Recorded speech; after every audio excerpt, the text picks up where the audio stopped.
Good morning. My name is Krzysztof Zaborowski, and today I am representing the company Nexera. I want to tell you, or rather we want to, but more on that in a moment. I want to tell you about our project, which we have completed, or rather are still completing, in collaboration with the team here at Alterdata. It's nice that Sławek spoke earlier. He said a lot. There were many questions, many answers. So I think it was a very good introduction to what I want to tell you about today. A bit more about myself. At Nexera, I generally manage the APMO project portfolio, not MPO, as I saw somewhere. So I oversee the project portfolio in the company. And sometimes I'm also asked to get more involved in certain projects in various roles. And this is one of those projects, quite crucial for our company. So what will this story be about? We'll start with a bit of a warm-up, then about data quality, our problem. The project, the ideas, how Gen AI helped us, how we managed everything, and what we learned. Just briefly, so as not to reveal everything. We'll see if it fits with what I'm about to present to you. Listen, so there will be Menti, but in a moment. Here on the left are some images generated by one of the models. Asked roughly to show what the AI environment looks like globally now. Probably not visible from the front and even worse from the back. I think it perfectly reflects the situation and the level of understanding of what's really happening for the average inhabitant of our planet. But you have to get on this train, right? And we got on business-wise too. But before I talk about that, let's start with a short warm-up. 2 questions. I would like you to answer them. Please scan the code. First question, then I'll explain why these questions. What are your expectations? Let's see what we gather here.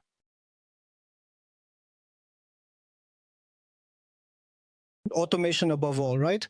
We have a word cloud, so you know how it works more or less. The bigger the letters, the more similar responses there are. Let's think for a moment.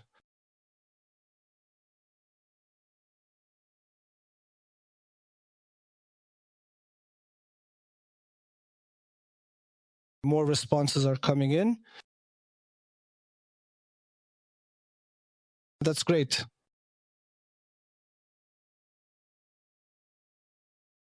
I didn't expect so many, but it really shows what we are hoping for, right?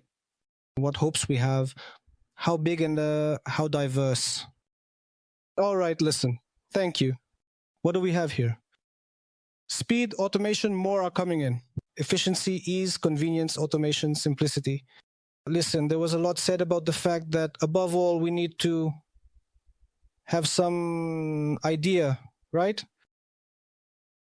I think that if we look at various challenges, both personal and business, these ideas revolve around these problems, right?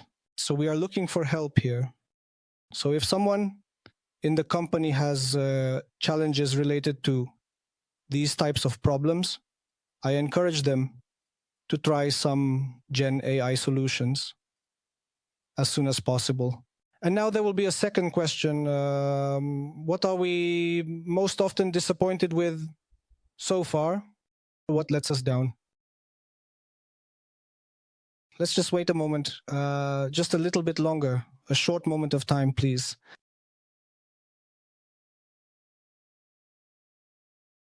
There's much less of it than before. That might mean something too, but let's wait a bit longer. Oh.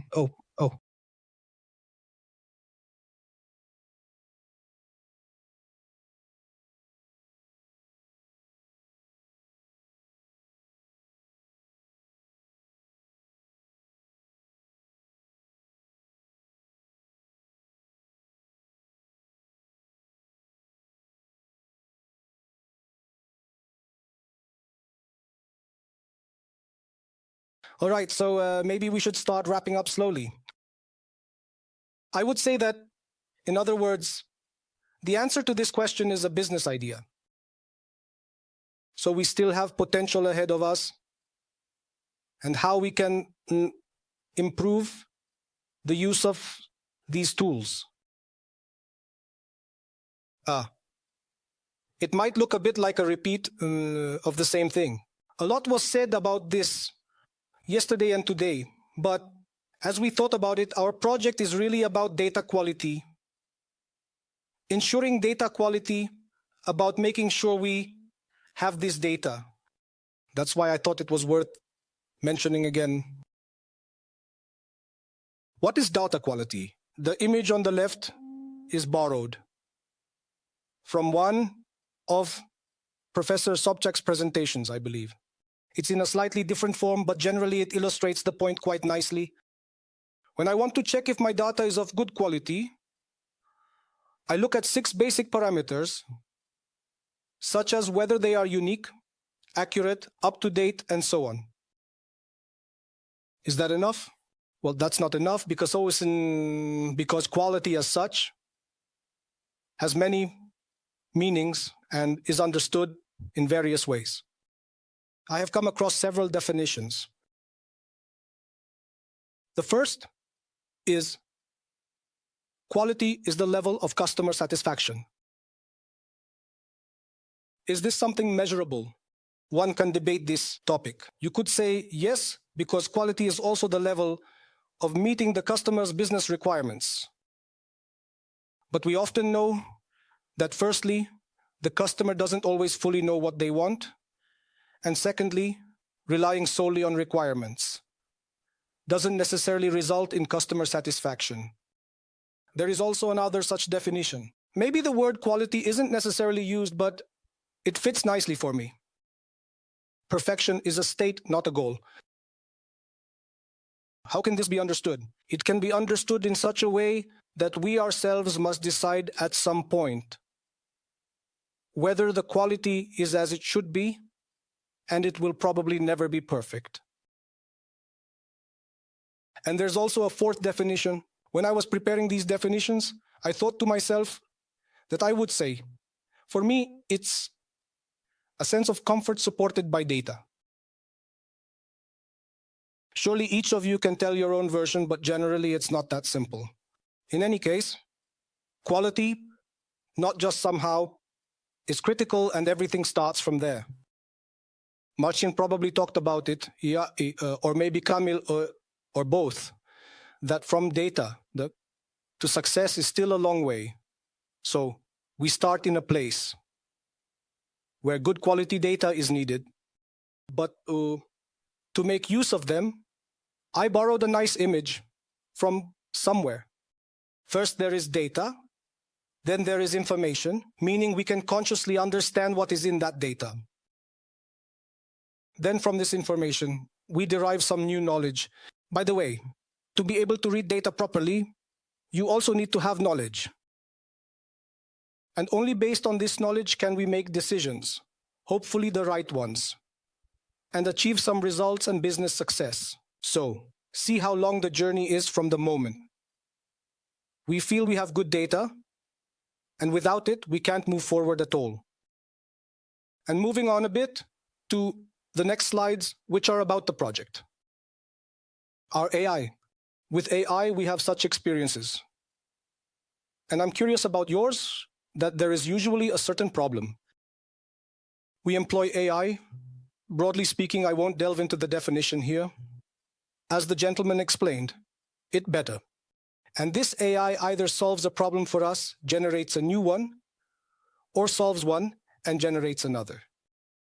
And it often happens that before we reach a point where we achieve that quality, meaning that level of comfort, we have to go through many different iterations of such a process and say, okay, it has a chance of success. Okay, this quality is enough for us, or this is not the right path. But without trying, it doesn't work. And here, there is no other way, no other method. All right. Now, about the project. What exactly was our problem? Anne. Here we also have Anya, who is responsible for the data warehouse at Nexera. She is a data engineer. I also thought it was worth mentioning because Anya knows exactly what this problem was about. So here's the thing. Basically, on the left side, we already have the first success in solving this problem because we start from such a situation. We have about 40,000 more documents in various formats, often without a standard layout. PDFs, photos, documents that also contain handwritten notes. There was a question about that. We have them in various places. We don't know if we have all of them. And on top of that, they are interconnected because there are annexes, changes, and so on. We don't know if we have all the connections, right? And so on and so on. So this workflow quite nicely shows the situation where we were dealing with at the very beginning. So really, how do we untangle this knot now? Oh, and of course, there are probably a few hundred contractors, not to mention private individuals. I'll say a bit more about this so you'll understand the context. So the expression on our faces showed more or less how we felt, but we had to do something about it. So we initiated a project. Now I'll tell you a bit about Nexera. I didn't mention it at the beginning, but to give you some context, Nexera is a wholesale operator. We mainly focus on building fiber optic networks in various areas using both EU funds and private investments, which we then make available to operators, providing various services like Orange, Play, and so on. Everyone, practically Polsat, who wants to acquire customers in such areas and provide services through our network. It is a fairly heavily regulated business, partly because we use EU funds, but also because we have a regulated offer. Yes, we have certain reporting obligations towards the Center for Digital Poland Projects, the Ministry of Digital Affairs, the Office of Electronic Communications, and so on and so forth. Maybe not as bad as in Banks B, but still quite a ride. The project deals with a field of our activity, which is called leased infrastructure. This means that in order to build our network and then maintain it, we use various leased objects and elements from other entities, like poles on which we hang cables, or some co-location space where we install our equipment, right? We also need to obtain permits for the placement of our network, various administrative decisions, and so on and so forth.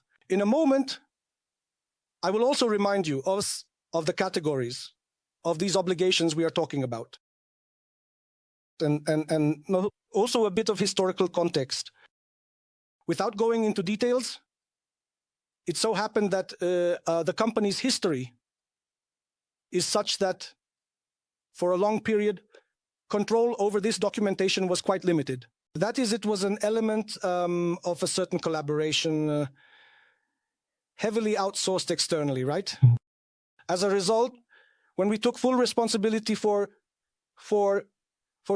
this network construction process, well, among other things, one of the challenges that arose for us was precisely this documentation and this infrastructure, and really what we need, what we are paying for, what we are using, where it is at all, how much we should be paying for it. So generally, we are looking for optimization. But to find optimization, first you need to have information, right? And we have this mishmash with the documentation that needs to be sorted out. The business case is built around a few main goals. First and foremost, it's about money, because then it's easier to justify the rationale for each project. But also these elements of various regulatory and other risks that are associated with the context I described earlier, right? And without Quick access to reliable data. There are no options to achieve these goals. This is included in the business case because we thought that this is also a certain value in itself, right? It's a bit like an investment. That makes us hope that not only will we solve these problems now, but we will also avoid others in the future, right? So how do we do it? At some point in our journey, not at the beginning, we concluded that maybe we should build a product consisting of 4 elements, right? Namely, a digitized document archive, a database, some access to this database, and some dashboards for analytics, right? To reach this point, it also took us a few months because we ourselves weren't entirely sure what the final product should be, was to help us achieve these goals. We started looking for solutions from students. It was mentioned here. Sławek previously mentioned the famous students. I spared you the enumeration here, but we checked it thoroughly, and we even tested it in practice. As part of various proofs of concept, there was also a proof of concept for loading and entering data from documents by students. We can imagine that, okay, it's a nice idea. I remind you of the scale.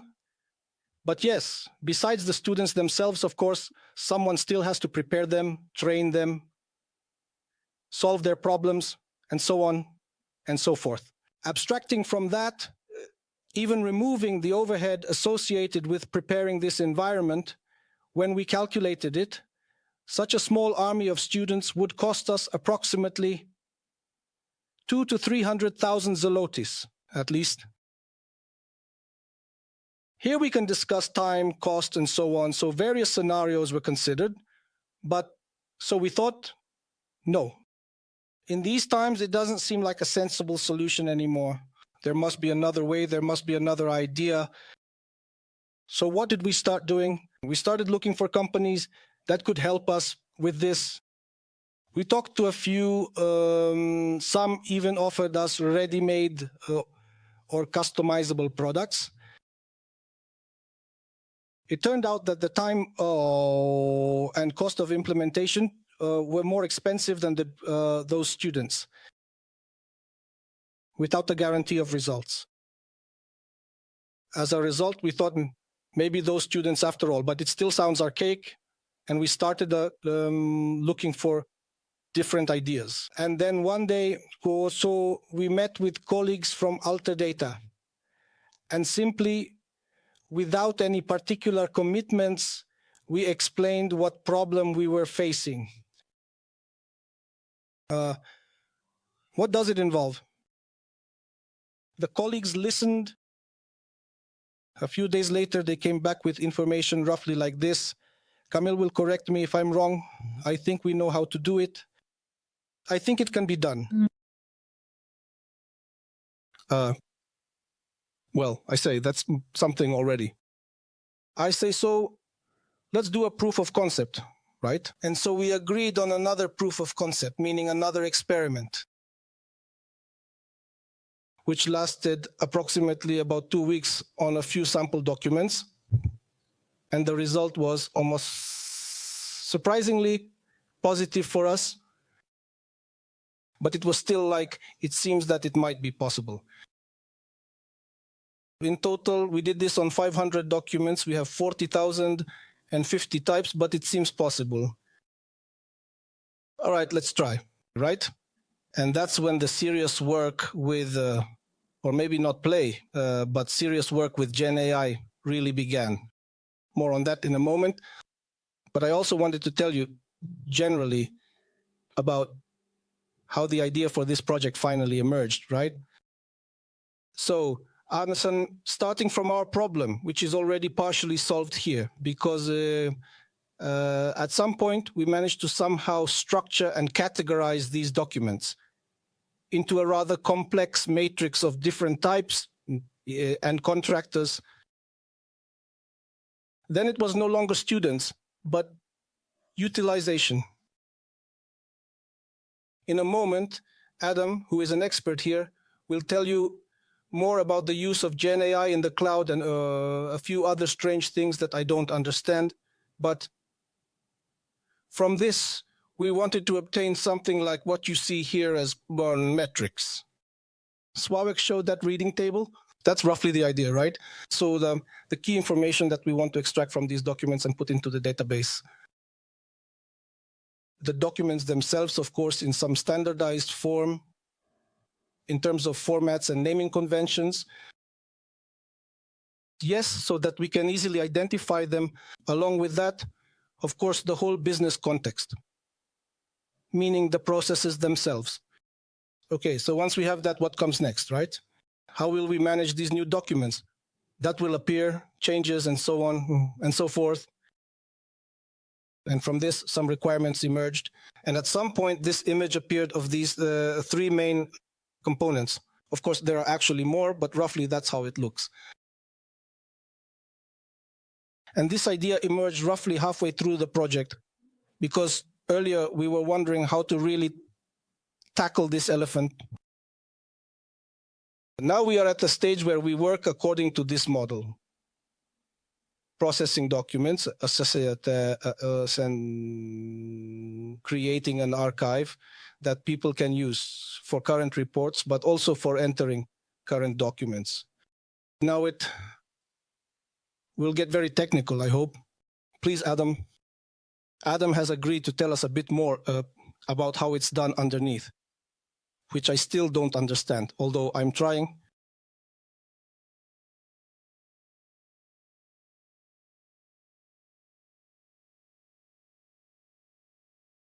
We considered it, but we concluded that even though those documents are most likely somewhere, indeed, when we started looking at how long it would take us to extract that specific information and integrate it with something external. The cost? Lack of flexibility. That's how it ended. Thank you, Christopher. Hello, everyone again. As Krzysztof mentioned, we worked on this project together. We are still working on the next stages of this project, but there is already a part completed that we can talk about. So I will talk a bit about the architecture we implemented. Even though it is not very complex, as everything revolved around using some tools to be able to utilize this Gen AI. And there were various challenges as well.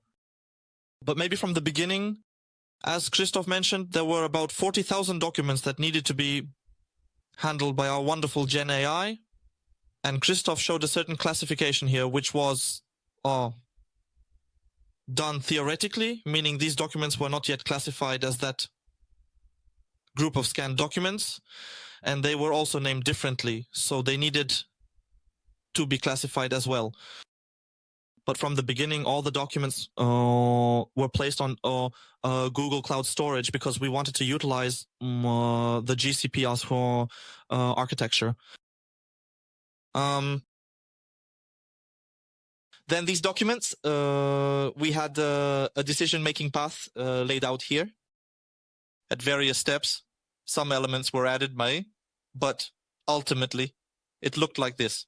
First, we had to check if the document was for so-called cutting, meaning whether there was more than one entity of this document on a multi-page scan. So here, if the document was for cutting, we would cut it using Gemini. The challenge here, of course, was that we needed to know the beginning and the end of the document. Fortunately, for most of these documents, it was clear to determine where the document starts, where the next one begins, and where the previous one ends. So if it was necessary, we had to cut it. We used Gemini to cut these documents and then place them already cut into another container. And then the classification of these documents took place. So based on the content of these documents, we tried to determine to which of the document types that Krzysztof showed, each document belonged. And here we had about 6 of these types. In reality, there are more, because for various official documents, as Krzysztof mentioned, there are annexes, some resolutions, and other additional documents. So there were a few more types. And this classification was also performed with the help of Geminaja, triggered by a cloud function. And finally, the cherry on top, which is the extraction of this data. Well, Krzysztof aptly described the entire project with just one word. So for the extraction, I think you can multiply the word ride by 2 and. Did you see these types of documents? These are mainly official documents or some contracts. And while civil law contracts, for example, weren't a terrible problem, location decisions, which were official documents, could be problematic. I don't know if Marek is with us, but if he were, I saw him yesterday. He could probably confirm that. Sometimes it was hard for a person to understand or extract data from some of these documents manually, let alone for Gemini to do it. But somehow it managed to be done. One interesting fact about the extraction of these official documents, because it's a story we sometimes tell each other, as it's quite amusing, I think. We had information there regarding some calculations. I won't say exactly what it was, but there was a formula for calculating it. And one of the officers calculated it incorrectly. Simply put, or as they say, the math didn't math.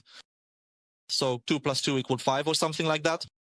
And when we were validating what the model extracted later, we realized that it was extracted incorrectly. We thought the model had messed something up. It turned out that it was simply calculated incorrectly. Yes, here, of course, the extraction was only performed on those documents, classified as the types we wanted to handle at this stage. And again, it went back to BigQuery at the very end, meaning in BigQuery we already had a tabular format. Essentially a table with information from these documents.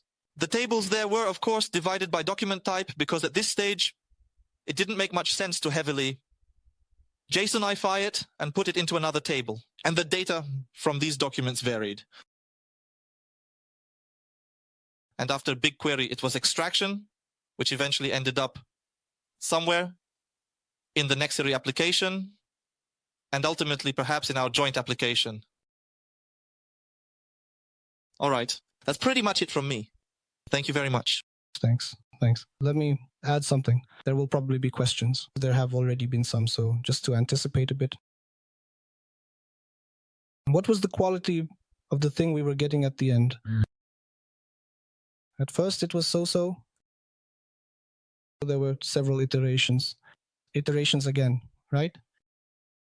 Once more modifying queries, modifying the process, and after a few tries, we reached a point where we probably did everything we could, right? And overall, it doesn't look too bad. And when we calculated effectiveness, and this is also important to assume, at some point we decided to check only the critical data. We didn't consider it worthwhile to verify all the data. It's good to have them, but for various business reasons, not all are critical, because there could be dozens of attributes for these documents, right? So we reached about 95%, I think, in this latest version.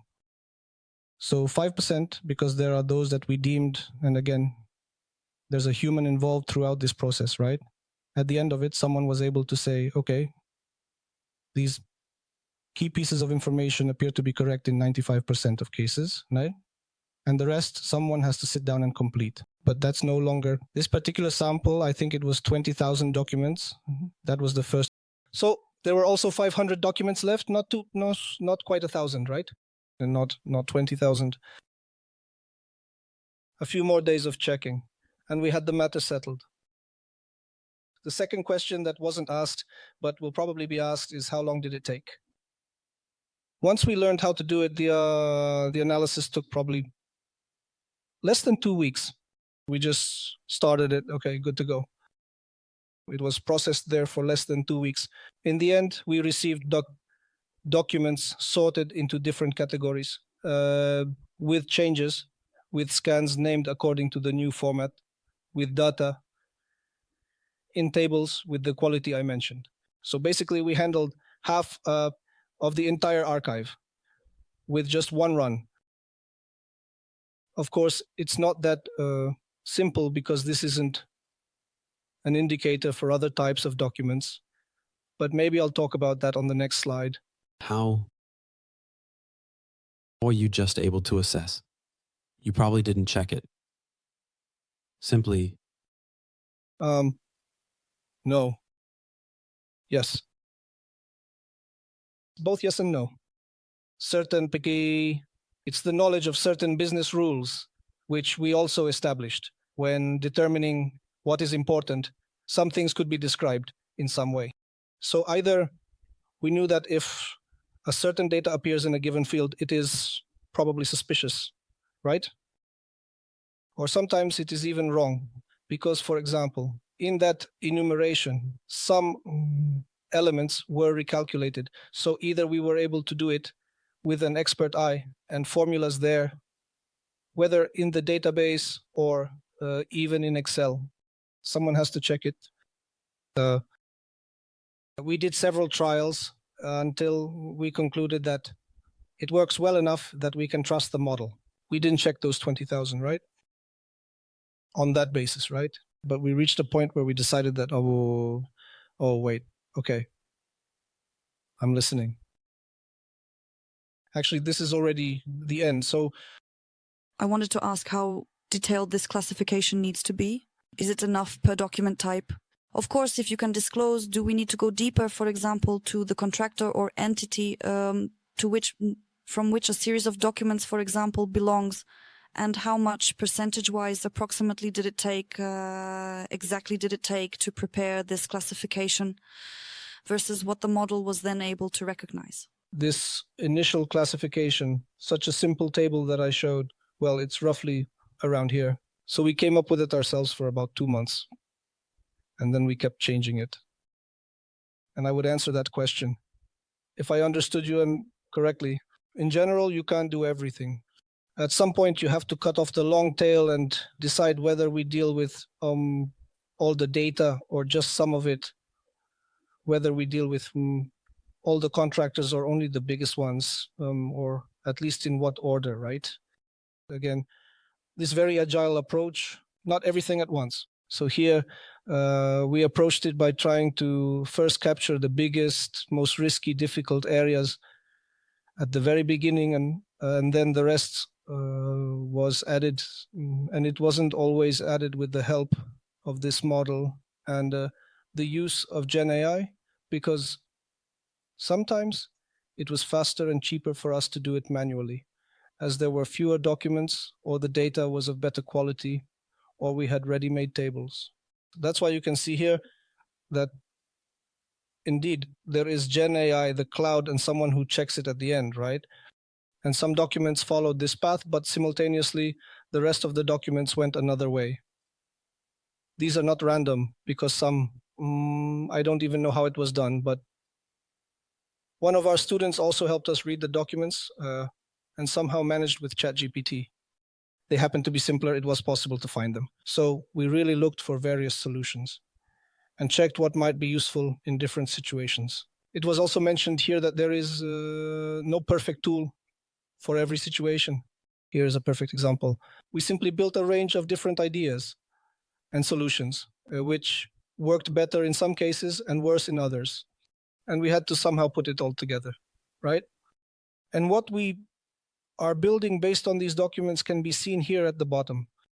So a database connected with a warehouse, a document archive. Michał was asking about his things, but in the end, also in the cloud, and some user interface to register and view these documents in the cloud. Here we have questions.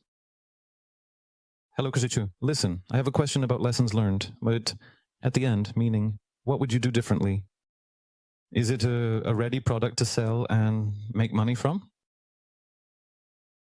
But 2 questions or 3. What would I do differently? Maybe I'll answer this part.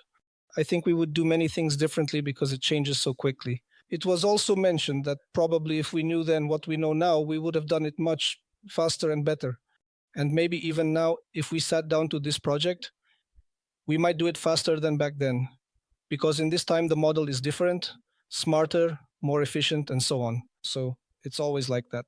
The question is, when to start? Well, the best time is now, right? That's the answer. So what would we do differently?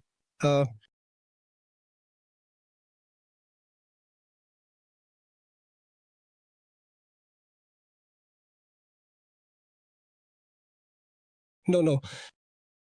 It wasn't that simple, right? Very difficult. It was very difficult. I don't know if we would have done it differently, but somewhat with the knowledge we have now. It was a bit difficult for us to catch up in this skip and somehow organize the work of the entire team so that here, really, a kind of cross-functional activity, agile, so to speak, reality forced it, right? Because sometimes we knew less than we didn't know, and whoever had a moment and could do something did it, right? Then that's not something we would probably change. Darn, that sounded wrong because I don't have any bad ones, but I'll remember something in a moment. And the second commercial one? I don't know. It's just that there are so many variables here that it really seems to me that even if we took what we have, and even if our colleagues from PCIO who have their own context wanted to use it, although the business is similar, they would probably still have to work on it a bit more. It's not something that can be easily transferred. It's a very contextual solution, right? That it's a nice business, but the niche is extremely, extremely small. No, I mean, and what role would you like to play in this business? You know, because that's also kind of a question, right? Are you asking as a developer or as a business owner? No, there's definitely some potential, and I think both we and Alterdata have recognized it. However, it's always worth remembering that these are really very dedicated solutions, and even the way we approached structuring this data and these documents, they could probably have been done in several other ways. Then you have to perform the analysis a bit differently, right? So yeah, unfortunately, a lot of things depend here. Before I remember what I would change, Rafa, I think I'll say one thing, because there's a bit of a difference between what Sławek showed and what Krzysztof and the team did, because you can create something that's quasi-ready or cheap in the form of a proof of concept, and it really takes a week or two. And it answers questions like, it probably makes sense, but then applying it to the actual material and business process inside is something else. The point is that then we already know that we are heading with some probability towards the right goal, right? And now it is then embedded in a specific process, people, departments within the company, and the documents that in the case of Nexera, they deal with, right? Yes. Well, that's the specificity of the data we work with, how they are available, and so on. The entire word cloud that I recalled. Listen, to sum up. We still have a question, Krzysztof. We still have a quick question, because to me it looks like a solution to a classification problem using large models. But was anything generated, or was it extracted? So it's not Gen AI, but rather the use of... It is Gen AI. Okay. All right, to elaborate. The point here is to extract specific information from these documents, as Krzysztof has shown a few times, and record it in a tabular form, interpret it, calculate it, and then, as Adam also mentioned, repeatedly verify that this is likely what we intended to read. So in reality, this is the aspect of consuming data, structuring unstructured data, because we have some PDFs and scans, and we want to have them in the form of tables that can be analyzed, read, and then have them in the form of an application from which you can use them and upload those documents and then compare with the actual PDF that exists and essentially have the entire process behind it. So nothing is being generated here. It's about extracting specific information, but not just digitally recording it, also verifying that it is most likely correct. Yes. The same information could be in different documents, in different places, recorded differently. It wasn't a situation where we have a specific place, a specific format, and it's the same everywhere. So it required some intelligence to ensure that this is what it's about. Yes. Good morning. 2 questions. The first one is perhaps more about the structure. Is it possible, for example, to add some kind of graphic marker to the document to skip the learning process, or simply to have the documents uploaded faster? So in your case, an administrative decision regarding the location, the what marker, approval for setting up the structure, what marker. And the second question, is the system capable of handling multilingualism? Because, for example, I am in an industry where we work with all of Europe and we have administrative decisions from all possible offices or from different countries. So is multilingualism also manageable? Yes and yes. Then why Kamil or Krzysztof will answer. Adam. Adam is better. Better Adam. Yes. When it comes to multilingualism, yes. The answer is short. It is yes. Regarding the marker, I can see there have been a few questions about it, about this classification. I might not have mentioned it, but we need to understand that classification was a very small part of the whole process. Classification, in fact, from the perspective of extracting data from these very unstructured documents, was not a problem at all. I would even say that in the context of the entire project, it was negligible because classification, compared to extraction, was trivial. It was the extraction that was difficult precisely because the structure of these documents varied. As Kamil rightly mentioned a moment ago, each office had a different template or no template at all. Document numbers were repeated from different places. The same signatures, the same numbers, and various such peculiarities. I think we had a question earlier in this section, didn't we? I have a quick question. Do you remember what percentage of data was successfully extracted from handwritten documents? No, I don't remember. I know we had trouble with it, but the handwritten part in this case was mainly some signatures. And do I have to give you all the hints now? No, listen, it's again a matter of choice. We tried to find something beyond the signature that identifies the document and to have at least one of those things from the set. If we couldn't read the handwriting, maybe there's a document number that's printed and vice versa. That kind of approach, right? The topic is very interesting. Thank you for the presentation.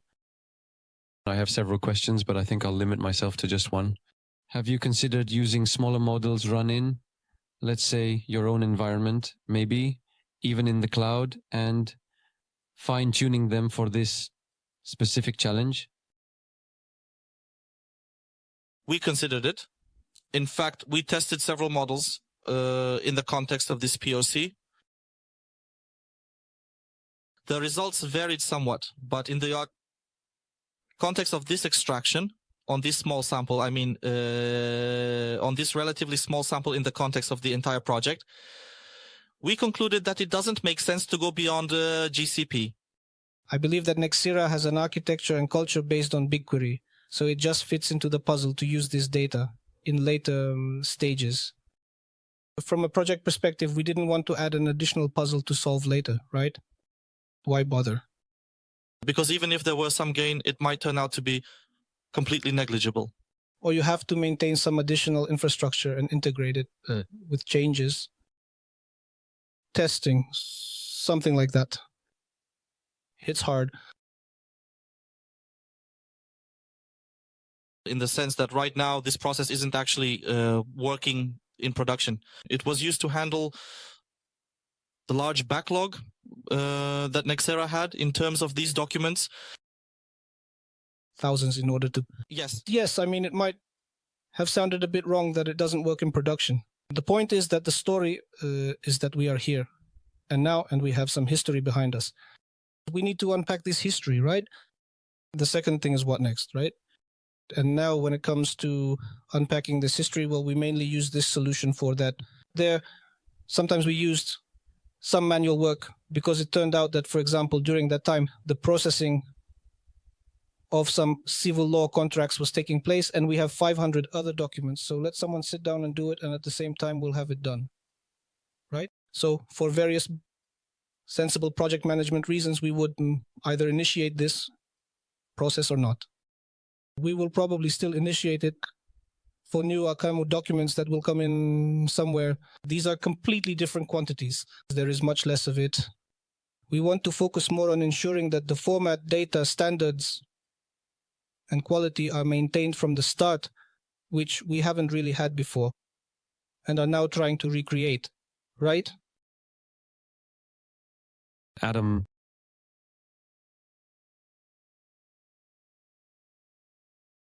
maybe a question for you. How does GenAI perform cost-wise? With such a number of documents, how did those invoices from GCP look? I'm speaking in the context of other solutions, specifically those document AI solutions that we have available. How would you assess it and how does it look? Adam doesn't know because it's on our project. Yes, I think I don't even have access to the billing, but I think we looked at it together once. The costs were negligible. I wouldn't want to lie now, but it seems to me that when we were processing those documents all day, 24 hours, it came out to be something like a dozen or so. Do you remember approximately how much it was? But definitely incomprehensible. Since no one remembers, it must have been little. That's the point. The point is that we focused on it quite a lot. Yes, these are, I think, after a few months, when we started around September, October, something like that. Something like that. At the beginning of the year, we probably had 7,000 zlotys. You know, you have to look at it.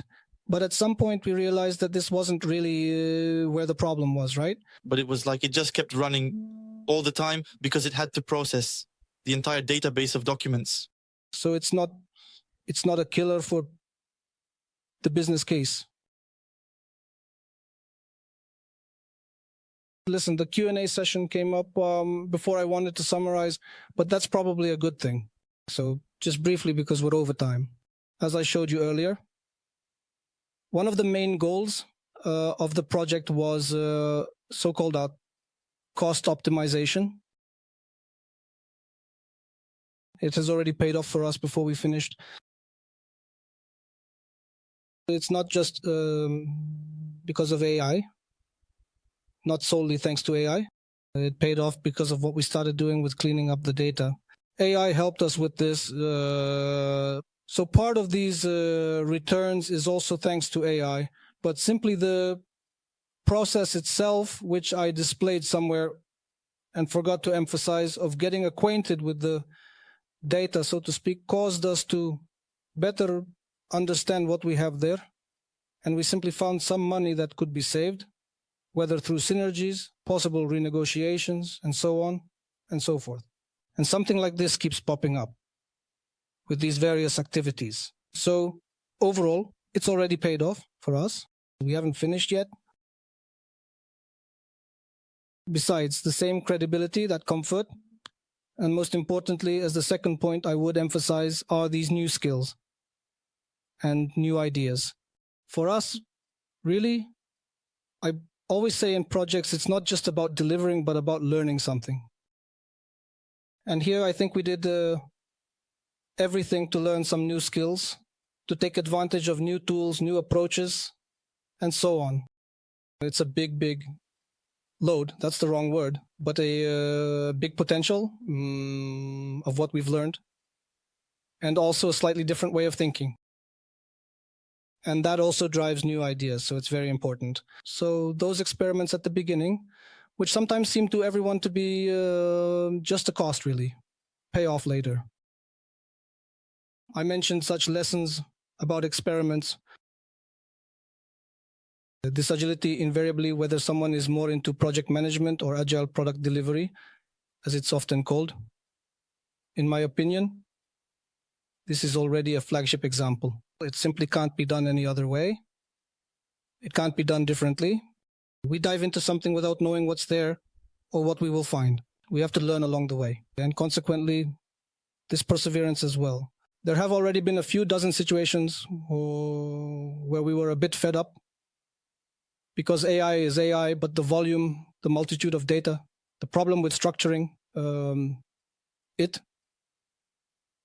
well, it's quite exhausting, but it also pays off very well in the end. So if we have a good idea, let's try and be persistent, and the reward will come. And that would be it, I guess. Thanks, Krzysztof. Phew. Intense. I think we've proven together that Gen AI is not just a popular buzzword, but in fact, more and more business cases are emerging where it can be used. Does the picture fit at all or not?